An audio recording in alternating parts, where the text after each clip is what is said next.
So hello everyone, नमस्कार साथियों। स्वागत है आप सभी का एक बार फिर से डेली करंट अफेयर्स की क्लास में। और आज है साथियों आप लोगों की 8 अक्टूबर। और आज हम सभी 8 अक्टूबर से बनने वाले जितने भी आपके मोस्ट इंपोर्टेंट करंट अफेयर्स के प्रश्न बने हैं, इन सभी प्रश्नों को हम इस क्लास के अंदर डिस्कस करेंगे।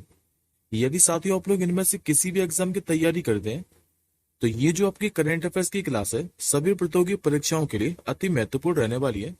तो आप सभी साथी पूरी क्लास में आखिर तक जरूर बने रहिएगा। लेकिन साथियों उससे पहले एक बार मैं पहले आपको 7 अक्टूबर के करंट अफेयर्स को क्विकली रिवाइज करा देता हूँ मात्र 2 मिनट के अंदर। उसके बाद हम लोग आज के प्रश्नों की ओर बढ़ेंगे। तो जैसा कि साथियों लास्ट क्लास के अंदर मैंने आप लोगों को पढ़ाया था कि अभी जो ईरानी कप है 2024, इसका भी जो खिताब है ये किसने जीता है। तो ये साथियों 15वीं बार जीता है मुंबई ने, और 27 साल के बाद मुंबई ने यह भी खिताब जीता है ईरानी कप का। दूसरा क्वेश्चन मैंने आप लोगों को पढ़ाया था कि अभी भारत के पहले जो सुपर कैपेसिटर प्लांट है इसका उद्घाटन कहां पर हुआ है। तो केरल के कुन्नूर के अंदर। किस शहर में भी बायो सीएनजी संयंत्र वाली भारत की पहली जो आधुनिक गौशाला है इसका उद्घाटन हुआ है। तो मध्य प्रदेश के ग्वालियर के अंदर। चौथी पीढ़ी की अभी बहुत कम दूरी की जो वायु रक्षा प्रणाली है जिसका नाम VSHO RADS, इसके 3 जो उड़ान परीक्षण है ये सफलतापूर्वक कहां से किए हैं। तो ये साथियों DRDO ने किए हैं। और कहां पर, तो राजस्थान के पोखरण फील्ड फायरिंग रेंज में। किस देश में अभी आतंकवादियों ने क्या है कि 600 से ज्यादा लोगों को गोली मारकर हत्या कर दी है। तो ये साथियों अफ्रीका कॉन्टिनेंट के अंदर स्थित है, नाम है जिसका बुर्किना फासो। अभी महिलाओं में जो चीनी ओपन का खिताब है ये किसने जीता था। तो ये मात्र 20 वर्षीय है अमेरिका की कोको गोफ। 8 अक्टूबर 2024 को अभी जो समुद्री अभ्यास है जिसका नाम है मालाबार, यह भी कहां पर शुरू हुआ है। तो ये शुरू हुआ है तो आंध्र प्रदेश की राजधानी विशाखापट्टनम के अंदर। और इस बार जो मालाबार अभ्यास का मेजबान देश है ये अपना प्यारा भारत ही है। और ये साथियों मालाबार जो अभ्यास है ये क्वाड देशों के बीच में आयोजित किया जाता है हर साल, जिसमें 4 देश शामिल है। 4 देश कौन कौन से हैं, तो एक तो अपना प्यारा भारत, दूसरा है इसमें साथियों अमेरिका, तीसरा है जापान और चौथा है ऑस्ट्रेलिया। 8वां क्वेश्चन मैंने आपको पढ़ाया था कि अभी जो प्रतिष्ठित सोंगई सिंगापुर ओपन है इसका खिताब अभी किसने जीता है। तो भारत के बिलियर्ड्स खिलाड़ी पंकज अडवाणी ने। निम्नलिखित में से भी कौन अमेरिका की जो नेशनल क्रिकेट लीग है इसके ओनरशिप ग्रुप में शामिल हो गए। तो बात के साथ महान क्रिकेटर सचिन तेंदुलकर साहब। और लास्ट क्वेश्चन में मैंने आपको दिवस से संबंधित पढ़ाया था कि अभी विश्व जो शिक्षक दिवस है ये कब मनाया जाता है। तो ये हर साल मनाया जाता है 5 अक्टूबर को। लेकिन साथियों इसी में यदि आप लोगों से पूछे कि जो राष्ट्रीय शिक्षक दिवस है ये कब मनाया जाता है, तो राष्ट्रीय शिक्षक दिवस मनाया था आपका हर साल 5 सितंबर को, जो कि भारत के पहले उपराष्ट्रपति सर्वपल्ली राधाकृष्णन के जन्मदिन पर उपलक्ष्य में मनाया जाता है। आई होप साथियों आपको 6 और 7 सितंबर के सारे करंट अफेयर्स के प्रश्न क्लियर होंगे। अब हम लोग आज के प्रश्नों की ओर बढ़ते हैं। तो आज का साथियों को जो पहला ही क्वेश्चन है ये सुपर मोस्ट इंपोर्टेंट रहने वाला है। ये क्वेश्चन साथियों आपको डेफिनेटली एग्जाम में देखने को मिलेगा। इस क्वेश्चन पे आप लोग डबल स्टार मार के कर लीजिए। आप लोगों से पूछ रहा है कि अभी वर्ष 2024 का जो फिजियोलॉजी ऑफ मेडिसिन का नोबेल पुरस्कार है ये किसे प्रदान किया गया है। तो इस बार साथी जो मेडिसिन का नोबेल पुरस्कार है ये दिया गया विक्टर एम्ब्रोस और गैरी रुबकून को। करेक्ट आंसर होगा ऑप्शन नंबर ए। देखिए साथी ये जो नोबेल पुरस्कार है ये 6 क्षेत्रों के अंदर दिए जाते हैं, जिसमें साथियों 5 क्षेत्रों के अंदर क्या है कि स्वीडन की राजधानी स्टॉकहोम के अंदर दिए जाते हैं। लेकिन साथियों एक जो क्षेत्र है यानी कि शांति का क्षेत्र, शांति में जो नोबेल पुरस्कार है ये नॉर्वे की राजधानी ओस्लो के अंदर प्रदान किया जाता है।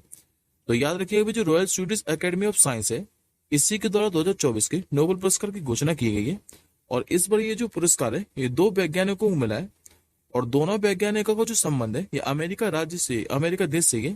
जिसमें पहले तो है विक्टर एम्ब्रोस जो कि यूएसए के हैं, और दूसरे इसमें गैरी रुबकून जो कि यूएसए से ही है।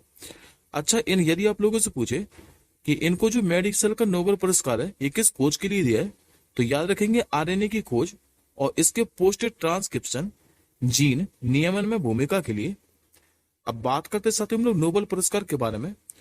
तो याद रखिएगा नोबेल पुरस्कार जो है यह अल्फ्रेड नोबेल की स्मृति में दिया जाता है। इन पुरस्कार की जो शुरुआत है ये 1901 के अंदर हुई थी। और मैंने आप लोगों को अभी बताया कि ये 6 चित्रों के अंदर दिए जाते हैं। 6 चित्र कौन कौन से हैं? तो पहला तो साथी मेडिसिन और यानी कि फिजियोलॉजी में दिया जाता है। दूसरा जाता है फिजिक्स के अंदर यानी कि भौतिकी के अंदर। तीसरे में दिया जाता है रासायनिक के अंदर यानी कि केमिस्ट्री में। चौथा जाता है लिटरेचर में यानी कि साहित्य में। पांचवा जीता है शांति के अंदर यानी कि पीस के अंदर। और ये एकमात्र नोबेल पुरस्कार है शांति का जो कि नॉर्वे की राजधानी ओस्लो के अंदर दिया जाता है। बाकी सारे के सारे जो नोबेल पुरस्कार है ये स्वीडन के स्टॉकहोम के अंदर प्रदान किए जाते हैं। और छठवा जो नोबेल पुरस्कार है ये दिया था आर्थिक विज्ञान का यानी कि इकोनॉमिक्स का नोबेल पुरस्कार। और ये सबसे नवीनतम नोबेल पुरस्कार है जिसकी शुरुआत कब हुई थी? तो 1969 के अंदर। और एक क्वेश्चन साथी और पूछता है एग्जाम में, और कई बार रेलवे के एग्जाम में पूछा हुआ है कि सर्वप्रथम भारत में पहला जो चिकित्सा का नोबेल पुरस्कार है ये किसे प्रदान किया गया था? तो याद रखेंगे हरगोविंद खुराना को 1968 के अंदर। अब आज के साथ ही दूसरे क्वेश्चन की ओर बढ़ते हैं। आज का साथी आप लोगों से दूसरा क्वेश्चन पूछ रहा है कि अभी जो दीपा कर्माकर है इन्होंने संन्यास का ऐलान कर दिया है। आप लोगों को यह बताना है कि ये जो दीपा कर्माकर है इनका संबंध किस खेल से है? तो इनका संबंध साथी जिम्नास्ट से। करेक्ट आंसर होगा ऑप्शन नंबर डी। पहले एक बार आप लोग इमेज में देखिए दीपा कर्माकर को। ये रही साथियों के सामने इमेज में दीपा कर्माकर जो कि जिम्नास्ट से संबंधित है। और इन्होंने हाल ही में क्या है कि संन्यास की घोषणा कर दी है। दीपा कर्माकर की बात करें तो जैसे साथी नीरज चोपड़ा को गोल्डन बॉय के नाम से जाना जाता है, इसी तरह जो दीपा कर्माकर है इनको गोल्डन गर्ल के नाम से जाना जाता है। और दीपा कर्माकर की बात करें तो ये आप लोगों के साथ ही पूछ सकता है कि ओलंपिक में हिस्सा लेने वाली भारत की पहली जो जिम्नास्ट है ये कौन थी? तो याद रखेंगे दीपा कर्माकर ही है ये। अब दीपा कर्माकर की उपलब्धियों के बारे में बात कर लेते हैं। तो जैसे साथियों इन्होंने एशियन चैंपियनशिप 2024 में गोल्ड मेडल हासिल किया था। वर्ल्ड कप 2018 में भी इन्होंने गोल्ड मेडल हासिल किया था और साथ में ब्रॉन्ज मेडल भी हासिल किया था। एशियन चैंपियनशिप 2015 की बात करें तो इसमें इन्होंने ब्रॉन्ज मेडल हासिल किया था। और कॉमनवेल्थ गेम 2014 इसमें भी ब्रॉन्ज मेडल हासिल किया था। अब आज के तीसरे क्वेश्चन की ओर बढ़ते हैं। आज का साथियों आप लोगों से तीसरा क्वेश्चन पूछ रहा है कि अभी प्रधानमंत्री मोदी जी ने गेल के पहले जो कंप्रेस्ड बायोगैस प्लांट है इसका जो उद्घाटन है यह अभी कहां पर किया है?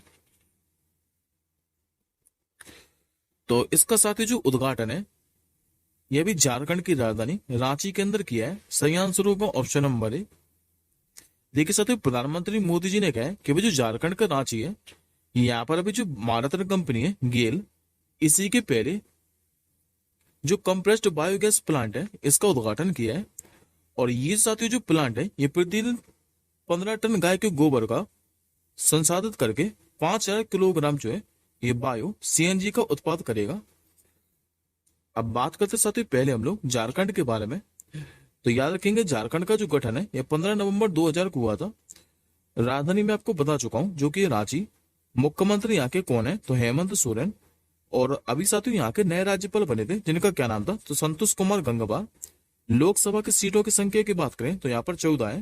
राज्यसभा की सीटें आपको देखने को मिलेंगी 6, जबकि विधानसभा की सीटों की संख्या यहाँ पर कितनी है? तो 81।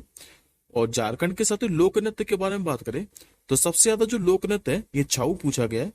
और दूसरा कौन सा है? तो पाइका। त्योहार की बात करें तो एक तो साथियों सरोल त्योहार मनाया जाता है, दूसरा यहाँ पर मनाया जाता है कर्मा पूजा, और तीसरा जो श्रावणी मेला है ये भी झारखंड के अंदर ही मनाया जाता है। बात करते हैं अब साथियों हम लोग gas authority of India limited के बारे में जो कि भारत की माराथन कंपनी है। इसकी स्थापना कब हुई थी? तो 1984 के अंदर। मुख्यालय कहाँ है इसका? तो दिल्ली के अंदर। और वर्तमान में इसके मैनेजिंग डायरेक्टर कौन है? इनका नाम है संदीप कुमार गुप्ता। अब एक बार साथियों आप लोग एडिशनल इन्फॉर्मेशन में देखिए। हालांकि दोनों के दोनों क्वेश्चन मैंने आप लोगों को कल ही पढ़ाए थे और मैंने आज भी आपको रिवीजन कराए। ये दोनों के दोनों प्रश्न मैंने आपको आज ही रिवीजन कराया है कि अभी बात के पहले जो सुपर कैपेसिटर संयंत्र है इसका भी नाम कहां पर हुआ है? तो केरल के कुन्नूर के अंदर। और दूसरा क्वेश्चन मैंने आपको पढ़ाया था कि अभी बायो सीएनजी संयंत्र वाली भारत की पहली जो आधुनिक गौशाला है इसका उद्घाटन कहां हुआ है? तो मध्य प्रदेश के ग्वालियर के अंदर। अब आज का चौथा क्वेश्चन देखिए। आज का साथियों आप लोगों से चौथा क्वेश्चन पूछ रहा है कि हाल ही में जो रिजर्व बैंक ऑफ इंडिया है, इसकी जो मौद्रिक नीति समिति है, इनके अभी सदस्य के रूप में किसे नियुक्त किया गया है? तो अभी साथ जो रिजर्व बैंक ऑफ इंडिया की मौद्रिक नीति समिति है, इसके सदस्य के रूप में अभी 3 लोगों को नियुक्त किया है। और 3 कौन कौन है? तो एक तो साथ डॉक्टर नागेश कुमार, दूसरे इसमें सौगत भट्टाचार्य, और तीसरे इसमें प्रो राम सिंह। तो करेक्ट आंसर होगा आपको ऑप्शन नंबर डी, यानी कि उपयुक्त सभी। देखिए साथियों, पहले आप लोग ये जान लीजिए कि जो मौद्रिक नीति समिति है, इसका काम क्या होता है। तो याद रखेंगे साथियों, जो मौद्रिक नीति समिति है, इसका जो काम है, ये महंगाई को कंट्रोल करने का काम होता है इसी का, मौद्रिक नीति समिति का। यानी कि महंगाई को क्या है कि 2% से लेकर 6% के बीच में रखना होता है। और इसी कारण साथियों, हर 2 महीने में क्या है कि जो मौद्रिक नीति समिति है, इसकी बैठक भी होती है। और मौद्रिक नीति समिति में जो है, ये साथियों 6 सदस्य होते हैं। 3 तो होते हैं रिजर्व बैंक ऑफ इंडिया से, और 3 भारत सरकार के होते हैं इसमें। और इसी में जो भारत सरकार के ये 3 नियुक्त हुए हैं, और 3 कौन कौन से हैं तो मैं आपको बता चुका हूं। एक तो इसमें प्रोफेसर राम सिंह, दूसरे इसमें सौगत भट्टाचार्य, और तीसरे नागेश कुमार। अब बात करते हैं हम लोग मौद्रिक नीति समिति के बारे में। तो मैं आपको पहले ही बता चुका हूं ये किसमें 6 सदस्य होते हैं। और इसका जो अध्यक्ष है, ये हमेशा आरबीआई के गवर्नर होते हैं। यानी कि कौन है वर्तमान में? तो शक्तिकांत दास। 3 सदस्य तो होते हैं इसमें आरबीआई से, और शेष 3 जो सदस्य हैं, ये भारत सरकार के होते हैं। अब बात करते हैं रिजर्व बैंक ऑफ इंडिया के बारे में। तो रिजर्व बैंक ऑफ इंडिया की जो स्थापना है, ये 1 अप्रैल 1935 को हुई थी। लेकिन साथियों, इसका जो अधिनियम है, ये कब का था? तो 1934 का। आप लोगों से ये भी पूछ सकता है कि जो रिजर्व बैंक ऑफ इंडिया है, इसकी स्थापना किस समिति की सिफारिश पर हुई थी? तो याद रखेंगे, यंग हिल्टन आयोग समिति की सिफारिश पर। राष्ट्रीयकरण कई बार पूछा गया एग्जाम में कि रिजर्व बैंक ऑफ इंडिया का जो राष्ट्रीयकरण है, ये कब हुआ था? तो 1 जनवरी 1949 को। वर्तमान में इसके गवर्नर कौन है 25वें नंबर के? तो ये भी मैं आपको बता चुका हूं, जो कि शक्तिकांत दास। यदि आप लोगों से पूछे कि रिजर्व बैंक ऑफ इंडिया के पहले ब्रिटिश गवर्नर कौन थे, तो ये थे साथियों ऑसबर्न स्मिथ। लेकिन पहले जो भारतीय गवर्नर थे, इनका क्या नाम था? तो सीडी देशमुख। अब आज के 5वें क्वेश्चन क्यों बढ़ते हैं। आज का साथियों आप लोगों से 5वां क्वेश्चन पूछ रहा है कि भाई दुनिया की पहली वायोनिक आंख, यानी कि जेनेरिस वायोनिक विजन जो सिस्टम है, इसको भी कहां पर विकसित किया गया है? तो इसको साथियों जो विकसित है, यह भी ऑस्ट्रेलिया के अंदर किया है। सही आंसर होगा ऑप्शन नंबर डी। अभी ऑस्ट्रेलिया में साथियों जो मोनाश विश्वविद्यालय है, इसी ने अभी जेनेरिस वायोनिक विजन सिस्टम का क्या अनावरण किया है। और इसे आंखों को क्या है कि क्षतिग्रस्त ऑप्टिकल नसों को बाईपास करके सीधे मस्तिष्क को संकेत भेजकर दृष्टि बहाल करने के लिए जो है ये डिजाइन किया है। बात करते साथ में ऑस्ट्रेलिया के बारे में, तो पहले आप लोग मैप में देखिए ऑस्ट्रेलिया को। ऑस्ट्रेलिया की यदि आप लोग इससे राजधानी पूछे, तो यह साथियों कैनबरा। ऑस्ट्रेलिया में मुद्रा क्या चलती है? तो ऑस्ट्रेलियन डॉलर। और वर्तमान में यहाँ के प्रधानमंत्री कौन है? तो नाम इनका एंथनी अल्बनीज। अब आज का 6वां क्वेश्चन देखिए। आज का साथियों को जो 6वां क्वेश्चन है, ये जीआई टैग से संबंधित है। आप लोगों से पूछ रहा है कि अभी किस राज्य या फिर केंद्र शासित प्रदेश के जो पश्मीना ऊन है, इसको भी जियोग्राफिकल इंडिकेशन टैग का दर्जा दिया गया है। तो ये दिया गया साथियों लद्दाख के। करेक्ट आंसर होगा ऑप्शन नंबर ए। दरअसल साथियों जो केंद्रीय कपड़ा मंत्री हैं, जिनका नाम है गिरिराज सिंह, इन्होंने भी लद्दाख के जो उपराज्यपाल हैं डॉक्टर बी.डी. मिश्रा, इन्हीं को भी पश्मीना ऊन के लिए जीआई टैग का जो प्रमाण पत्र है ये प्रदान किया है। और जीआई टैग मिलने से होगा क्या साथियों? तो जो पश्मीना ऊन है, इसके ब्रांड का जो मूल्य है यह बढ़ गया है, और यह बाजार में एक प्रीमियम उत्पाद भी बन गया है। पश्मीना ऊन की बात करें तो कश्मीरी ऊन का एक ये प्रकार है जो कि चांगथांगी बकरी की ऊन से मिलता है। और एडिशनल इन्फॉर्मेशन साथियों एक जीआई टैग और याद रखिएगा लद्दाख से ही, जो लद्दाख का जो सेब करथान फल है, इसको भी अभी 2024 में जीआई टैग मिला था। अब बात करते हैं हम लोग लद्दाख के बारे में। तो लद्दाख की राजधानी क्या है? तो ये ले। उपराज्यपाल यहाँ के कौन है? तो मैं आपको पहले ही बता चुका हूँ, जो कि ब्रिगेडियर बी.डी. मिश्रा। और यदि साथियों आप लोगों को याद हो, तो मैंने आपको 2 महीने पहले पढ़ाया था कि लद्दाख में भी 5 जो है नए जिलों का गठन किया गया है। 5 जिले कौन कौन से थे? तो एक तो था जास्कर, दूसरा था द्रास, तीसरा था साम, चौथा था नुब्रा, और 5वां कौन सा था? तो चांगथांग। और एक फेस्टिवल भी पढ़ाया था मैंने आपको लद्दाख से ही, कि लद्दाख के अंदर भी जो जांस्कर महोत्सव है, इसका भी 9वां संस्करण शुरू हुआ था। अब आज के 7वें क्वेश्चन की ओर बढ़ते, सॉरी, आज का 7वां क्वेश्चन आप लोगों से पूछ रहा है कि भी बात हो किस देश ने क्रिटिकल मिनरल की सप्लाई चेन के लिए समझौते ज्ञापन पर हस्ताक्षर किए हैं। तो ये साथियों भारत और अमेरिका ने किए। करेक्ट आंसर होगा ऑप्शन नंबर सी।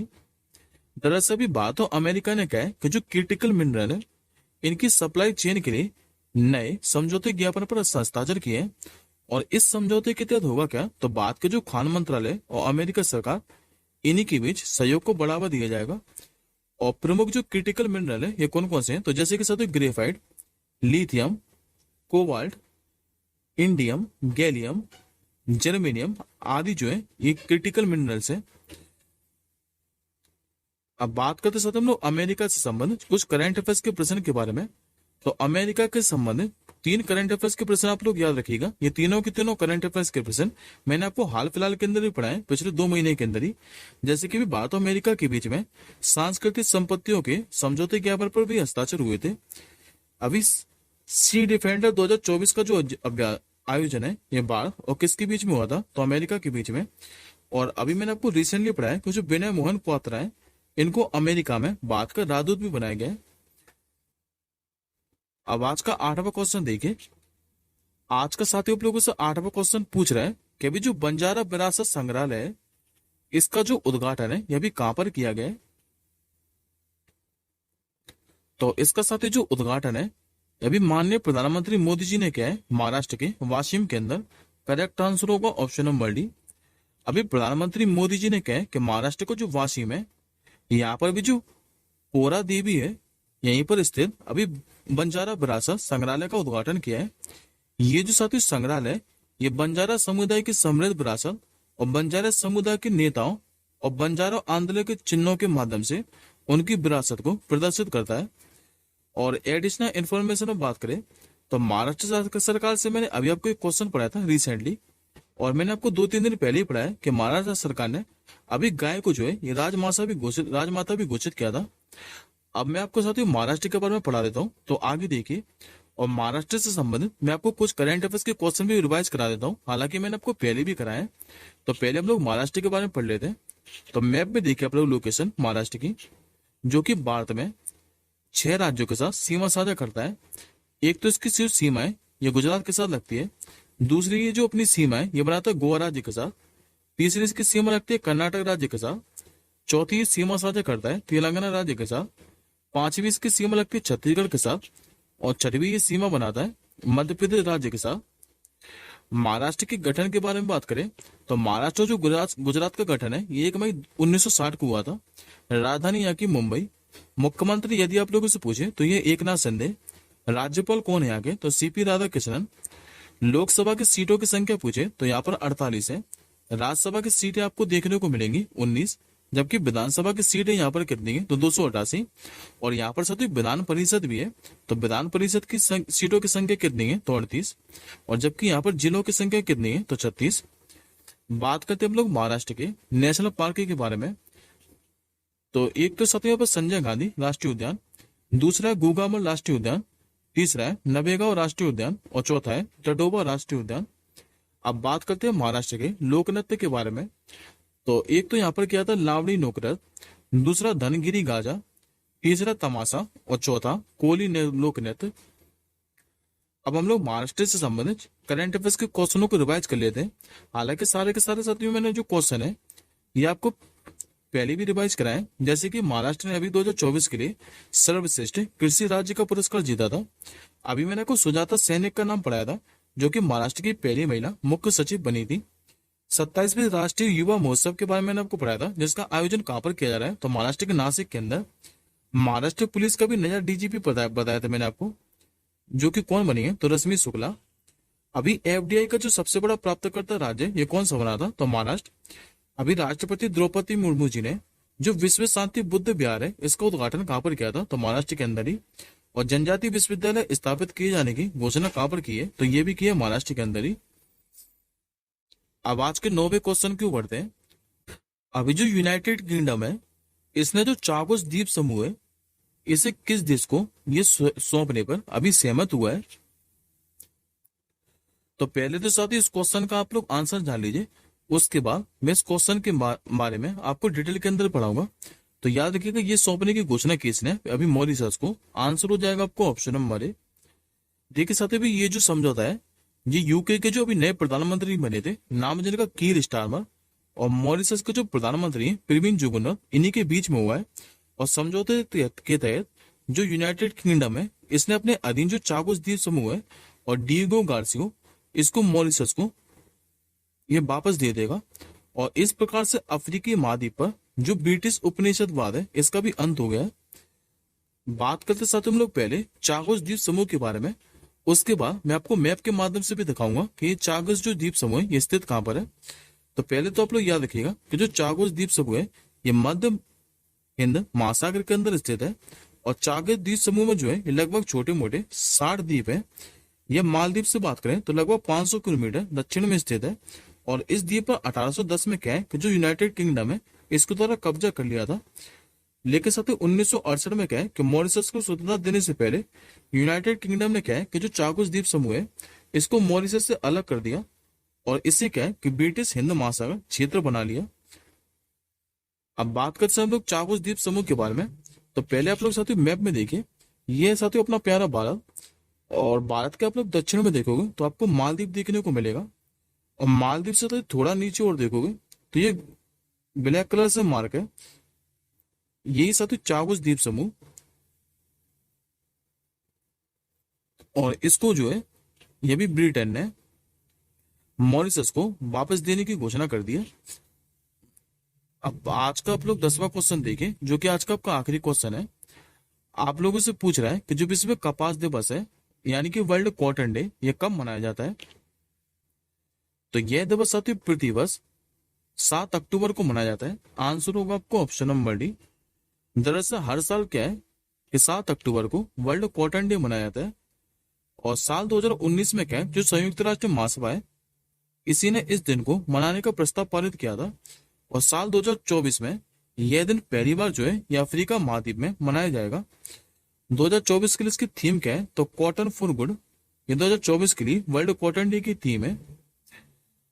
ये आज का सत्य आप लोगों का क्वेश्चन ऑफ द डे है। इस क्वेश्चन का आंसर आप लोग कमेंट बॉक्स के अंदर कीजिएगा कि जो इंडसलैंड बैंक है इसने किसे अपना नया मैनेजिंग डायरेक्टर और जो सीईओ है ये नियुक्त किया है। और इस क्लास के साथ जो पीडीएफ है ये आप सभी रिवीजन के लिए हमारे टेलीग्राम ग्रुप से डाउनलोड कर सकते हैं। अब हम जल्दी मिलेंगे अगली क्लास के साथ ही, तब तक के लिए जय हिंद, वंदे मातरम।